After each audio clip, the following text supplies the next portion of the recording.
Business analyst படிக்கலாமா, business அனலிஸ்ட்ல coding இருக்குமா இருக்காதா அப்படின்ட்டு நிறைய பேருக்கு நிறைய கன்ஃபியூஷன்ஸ் இருக்கு. பிசினஸ் அனலிஸ்ட்னா என்ன? பிசினஸ் அனலிஸ்ட்டை பொறுத்த வரைக்கும் பார்த்தீங்கன்னா மார்க்கெட்ல கோடிங்கே இல்லாம ஒரு நல்ல ரோல் என்னன்னு கேட்டீங்கன்னா அதுதான் பிசினஸ் அனலிஸ்ட். ஒரு என்விரான்மெண்ட்ல பிசினஸ் அனலிஸ்டா இருக்கிறவங்க ஒரு ப்ராப்பரா கம்யூனிகேட் பண்ணி பிசினஸ் கூட கேட்டு ரெக்யர்மெண்ட்டை வாங்க தெரியும். வாங்கின ரெக்யர்மெண்ட்டை நீங்க பண்ற டாக்குமெண்டேஷனை பேஸ் பண்ணி தான் ஒரு கம்பெனில என்ன எக்ஸ்பெக்டேஷன்ஸ் இருக்குமோ அதை நீங்க மீட் பண்ண முடியும்.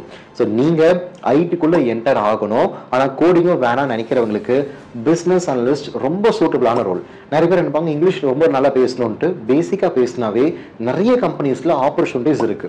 நீங்க நான் ஐடில இருந்து ஐடிக்குள்ள போகணும் அப்படின்னா பிஏல விட்டா ப்ராக்டிக்கலா உங்களுக்கு லேர்ன் பண்றதுக்கு ஸ்கிரீன்ல இருக்கிற நம்பரை கான்டாக்ட் பண்ணுங்க. ட்ரைனிங்கும் கொடுத்துட்டு 100% ஜாப் ஃபார் ஷூர்ங்க, நீங்க ஒரே பண்ணிக்க வேண்டாம். Thank you so much.